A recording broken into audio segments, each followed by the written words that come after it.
Kwa nini ujazo wa Roho Mtakatifu ndio hitaji kubwa la kanisa? Nataka kutoa sababu kadhaa, kama muda utanitosha, sababu kama 5 hivi. Kwa nini ujazo wa Roho Mtakatifu ndio hitaji la kanisa? Sababu ya kwanza, ndugu zangu, nataka niwaambie, Yesu alisema katika Marko sura ya 16 na ule mstari wa 17, Yesu alisema hivi, aniaminie mimi, kuanzia mstari wa 16, aaminie na kubatizwa ataokoka, asiyeamini atahukumiwa. Sasa huyo ambaye ameamini na kubatizwa, na ishara hizi zitafuatana na hao waaminio, kwa jina langu watatoa pepo, watasema kwa lugha mpya, watashika nyoka, hata wakinywa kitu cha kufisha hakitawadhuru kabisa, wataweka mikono yao juu ya wagonjwa nao watapata afya. Kwa nini ujazo wa Roho Mtakatifu ni wa muhimu kwa Mkristo na kwa kanisa? Kwa sababu Yesu alisema huo ndio utambulisho wao. Utambulisho wa kanisa la Kristo, utambulisho wa Mkristo anayemfuata Yesu, aliyemwamini Yesu, aliyepokea Yesu, akasamehewa dhambi, akahamishwa kutoka ufalme wa giza akaingizwa kwenye ufalme wa mwana wa pendo lake. Utambulisho wake, Yesu amesema, na ishara hizi na ishara hizi na ishara hizi zitafuatana na hao waaminio. Sijui kama nina watu wanaoamini hapa, sijui kama kuna watu wanaamini hapa, sijui kama kuna watu wanaamini hapa. Yesu aliapa akasema, njia ya kuwatambua, ishara hizi zitafuatana nao. Ishara ya kwanza, watatoa pepo. Maana yake watakuwa disconnected na nguvu za giza, watawekwa huru kutoka gizani. Wakishawekwa huru, watawekwa huru kutoka dhambi zao, watawekwa huru kutoka kwenye mifungo, watawekwa huru kutoka kwenye mapepo, watawekwa huru kutoka mambo mbalimbali, kutoka magonjwa. Maana neno linasema akusamehe dhambi zako zote, alafu akuponya magonjwa yako yote. Mungu akikusamehe, kama ulikuwa unaumwa, kinachofuata tarajia kupokea uponyaji. Ukisha kufunguliwa kutoka kwenye nguvu za giza, maana ishara kwanza ni kutoa pepo, kinachofuata ni kusema kwa lugha mpya. Maana ni kupokea ujazo wa Roho Mtakatifu, na unaanza kusema kwa lugha mpya. Halafu baada ya hapo ni kushika nyoka, hata ukinywa kitu cha kufisha hakitakudhuru kabisa, na kuweka mikono yako juu ya wagonjwa nao watapata afya. Utambulisho wa mwamini. Hiki ndicho kitambulisho cha mwamini. Nataka niwaambie, kama wewe haya mambo unasema unamwamini Yesu, lakini hujawahi kuyaona haya mambo, there is a something, kuna upungufu ambao nataka nikwambie, una upungufu katika imani yako. Yesu amesema ishara hizi zitafuatana na hao waaminio. Leo kwa sababu kanisa limepuuzia, limetoa uzito kidogo kwenye swala la ujazo wa Mtakatifu. Mtu ananena kwa lugha wiki hii mpaka inapita miezi 20, akija mhubiri mwenye faya kama mimi, ndipo ananena. Sasa sijui kama kweli mimi inafaya. Ninyi ndio mtaamua. Ndipo unanena kwa lugha ukiwa peke yako, huna habari wala haujali wala haushituki wala haujisikii vibaya kwamba jana sijanena kwa lugha. Hausikii vibaya, hausikii kuhukumiwa, unaona mambo yanaendelea tu vizuri. Unatoa 10 na kwa kwenda mbele, unatoa sadaka kwa kwenda mbele, lakini huneni kwa lugha bila ya kujua. bila ya kujua ya kwamba ndani yako kuna upungufu na kitu kinapungua. Maana Yesu alisema ishara ya waaminio, ishara hizi zitafuatana na wao. Ndio maana leo tuko na waumini wengi ambao leo badala ya ishara kufuatana nazo, wao ndio wanazifuata ishara. Unaona kama tumepigwa? Yaani leo badala ya ishara kufuatana na wewe, nataka nikwambie Yesu alisema mamlaka yote nimepewa mbinguni, na mamlaka niliyopewa nimewapa ninyi ambao mnaniamini mimi. Na watu hawaamini. Nasema hivi, yale mamlaka aliyokuwa nayo ambayo Yesu alikuwa nayo baada ya ushindi katika msalaba, Yesu alipewa mamlaka, akapewa jina lipitalo majina yote, akapewa enzi na ukuu na usultani, kwamba kwa jina lake kila ulimi upate kukiri na kila goti liweze kukunjwa, la vitu vya mbinguni na vya duniani. Akapewa hayo mamlaka na akasema, hayo mamlaka ninawaachia ninyi. Mamlaka aliyokuwa na Yesu ameyaacha kwa waaminio, na ndio maana akasema katika Yohana 12, yale ninayoyafanya mimi hata ninyi mtayafanya, naam hata makubwa zaidi ya haya niliyoyafanya mimi mtayafanya. Yesu akaacha hayo mamlaka. Nataka nikwambie wewe hapo ulipo, kama unaamini na unafuatana na haya mafundisho na ukaamua kutembea kwenye haya mafundisho, si ajabu wewe unaweza ukanyanyua viwete. Wewe kwa mikono yako unaweza ukaombea wagonjwa wa kansa zikayeyuka, maana wewe umebeba hizo ishara zinafuatana na wewe, zitafuatana na hao aminio.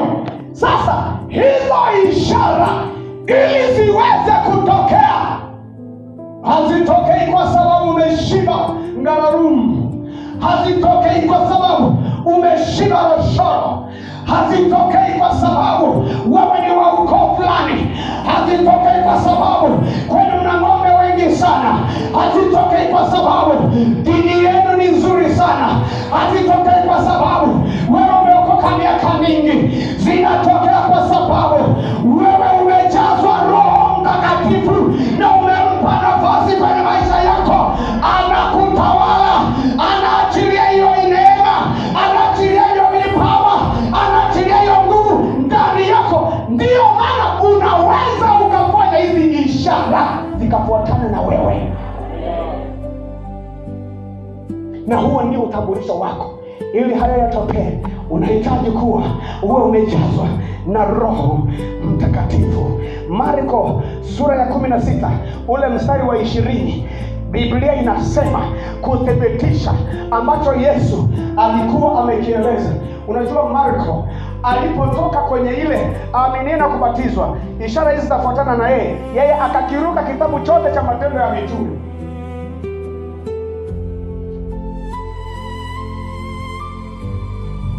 Akaruka akaenda akaruka vitabu vingine vyote, akaenda mwenye kitabu cha Matendo ya Mitume.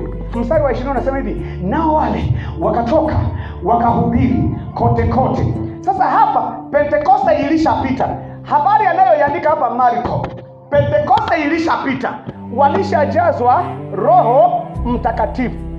Walipojazwa Roho Mtakatifu, ndio anatuambia hivi, nao wale wakatoka wakahubiri kote kote, Bwana akitenda kazi pamoja nao na kulithibitisha lile neno kwa ishara zilizofuatana nalo. Na ndio maana hata hapa ninapoongea, kama umekuja unaumwa, pokea uponyaji wako katika jina la Yesu. Pokea muujiza wako katika jina la Yesu. Ili neno ninalolinena liambatane na hizo ishara. Pokea muujiza wako. Ukiyafanya niliyokuambia jana,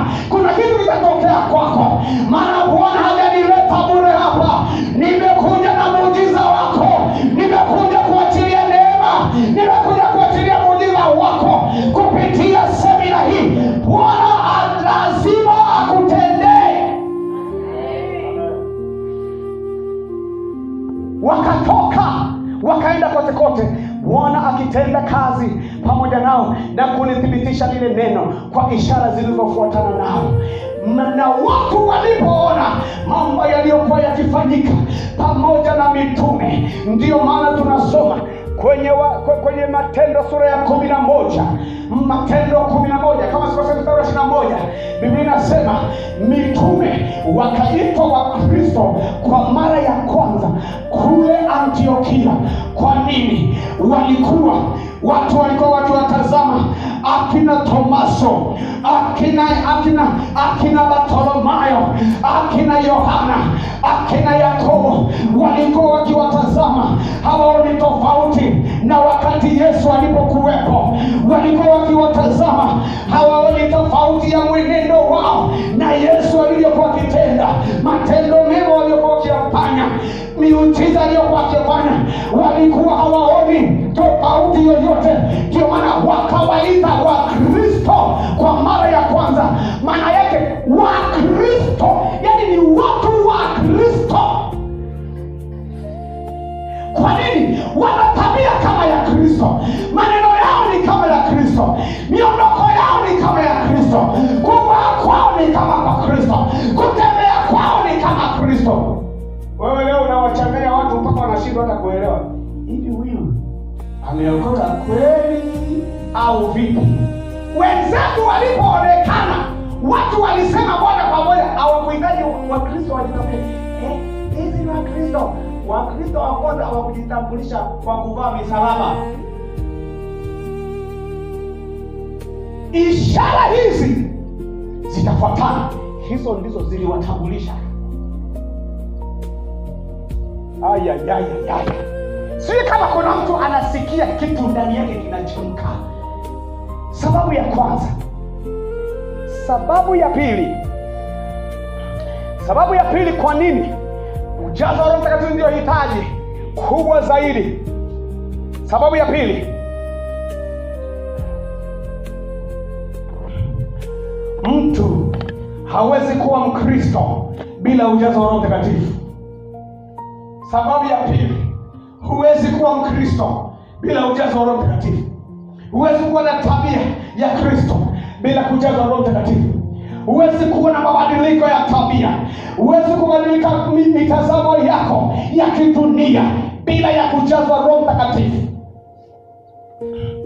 Tabia ya Kristo ndani ya mtu huwa inaachiliwa na Roho Mtakatifu mwenyewe.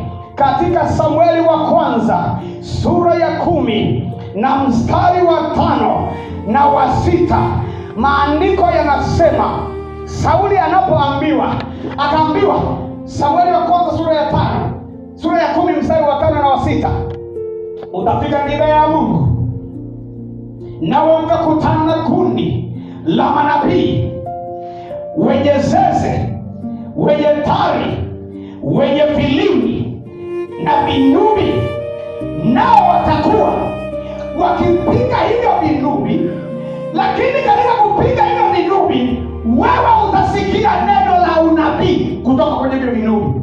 Maana watakuwa wanatabiri kwa kutumia vile vinubi. Na utakapoona hivyo, Roho Mtakatifu na wewe atakujilia juu yako, na wewe utaambukizwa roho ya unabii, utaanza kutabiri. Natamani mtu mmoja aambukizwe mahali hapa. Natamani mtu mmoja aambukizwe roho ya kinabii mahali hapa. Natamani mtu mmoja aambukizwe hii roho ninavyoongea. Natamani uambukizwe hiki kitu. Ataambiwa utakaposikia wanatabiri namna hiyo, na wewe utatabiri, kisha utageuzwa kuwa mtu mwingine. Roho Mtakatifu ndiye anayebadilisha tabia. Roho Mtakatifu ndiye anayebadilisha mioyo yetu. Ni nani anayeweza kuchunguza moyo? Maandiko yanasema, maana moyo wa mwanadamu ni mkaidi, umejaa hila. Ni nani anayeweza kuchunguza? Lakini Roho Mtakatifu akiingia ndani yako, na ndio maana matendo yetu tunayofanya huwa yanaanzia moyoni, maana huko ndiko kila kitu kinapikwa. Kabla hujatoa tusi mdomoni kumtukana mtu, linakuwa limeanzia mahali fulani. ndani. Sasa ili kukuweza, Mungu anachofanya, anaachilia Roho Mtakatifu kwenye huo moyo, anaachilia Roho Mtakatifu kwenye huo moyo, kama vile tunavyo program computer. Ukiinunua una install nani zile applications ili ile kompyuta ianze kufanya kazi. Roho Mtakatifu akiingia ndani yako, Roho Mtakatifu akiingia ndani yako, ulikuwa mtukanaji wa matusi, anaingiza operating system mpya ndani ya moyo wako. Ghafla matusi yanayeyuka yenyewe, mawazo mabaya yanayeyuka yenyewe, tamaa mbaya zinayeyuka zenyewe, maana kuna kitu kimeingia ndani yako. Roho Mtakatifu ndiye ambaye huwa anabadilisha tabia zetu. Sauli akaambiwa utageuzwa na kuwa mtu mwingine. Warumi sura ya 8. Warumi sura ya 8.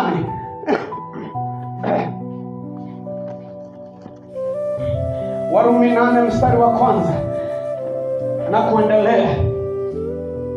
Biblia inasema, sasa basi hakuna hukumu ya adhabu juu ya wale katika Kristo Yesu, kwa sababu sheria ya Roho wa uzima ule ulio katika Kristo Yesu imeniacha huru mbali na sheria ya dhambi na mauti. Maana yale yasiyowezekana kwa sheria, kwa vile ilivyokuwa dhaifu kwa sababu ya mwili, Mungu kwa kumtuma mwanaye mwenyewe katika mfano wa mwili ulio wa dhambi, na kwa sababu ya dhambi alihukumu dhambi katika mwili, ili maagizo ya torati yatimizwe ndani yetu sisi tusioenenda kwa kufuata mambo ya mwili, bali mambo ya Roho. Roho anapokuja ndani ya mtu, anachokifanya, kinachokufanyaga utende dhambi, kinaitwa sheria ya mwili. Sheria ya mwili imeitwa sheria ya dhambi, inaitwa sheria ya dhambi na mauti. Hiyo ndio huwa inatenda kazi, inakufanya uoze mbaya, uwe na tamaa mbaya. Lakini ili uache kufanya hayo, Roho Mtakatifu akiingia, yeye anaingiza ndani yako sheria ya Roho wa uzima ule ulio katika Kristo Yesu. Unaanza kuoperate kwa utaratibu mpya. The things you used to do, you do them no more. Mambo aliyokuwa unayafanya zamani yanakata pale pale. Wanawachekesha na mwambia wana saikolojia, wanawashauri watu kama wewe unauraibu sijua pombe, sijui na sigara, sijui wanawake, sijui na nini na kubeti na nini. Ukitaka kujiondoa kwenye hiyo hali, anza kupunguza taratibu. Kama ulikuwa unakunywa chupa 3, unaanza kunywa 2 kwa wiki. Wiki nyingine tena unakunywa moja. Hatimaye unaacha kabisa. Roho Mtakatifu akiingia, unaacha pale pale. Nisikie amina basi jamani. Mbona mnaniona amina? Akiingia unaacha pale pale. Mimi ni shahidi. Niliwahi kuvuta sigara na niliachaje siku nilipoamua kwamba Roho Mtakatifu ingia ndani yangu. Ndio ilikuwa mwisho. Ndio niliacha siku hiyo hiyo.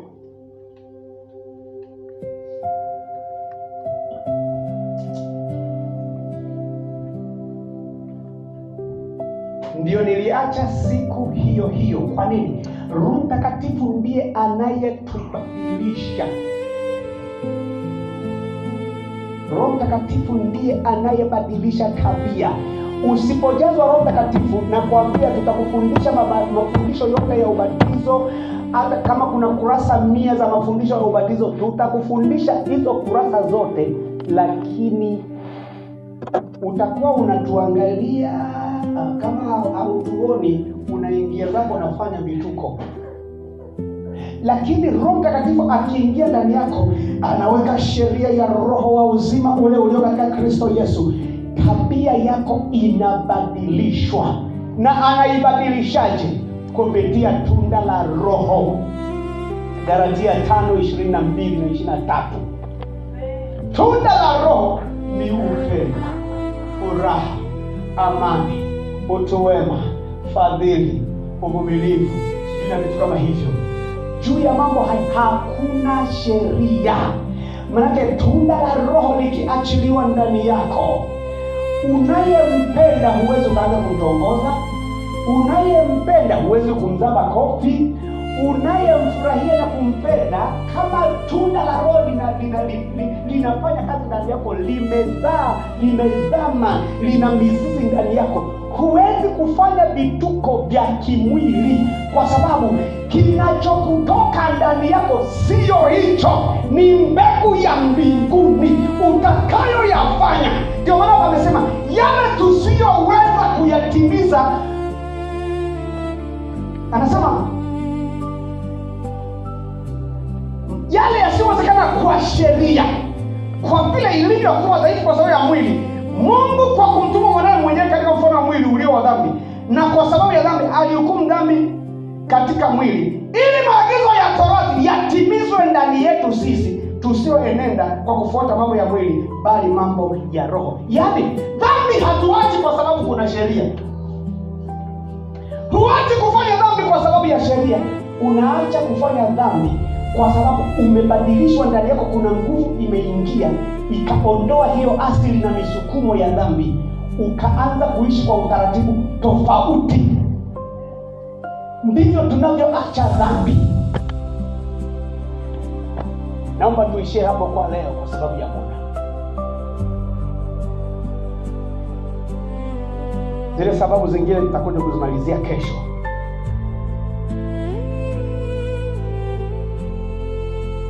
Lakini wapendwa, naomba tuelewe katika semina hii, kama kuna kitu tunahitaji kutoa gharama, kama kuna kitu tunahitaji kutoa gharama, ni kuhakikisha maisha yetu nyakati zote tumefurika Roho Mtakatifu.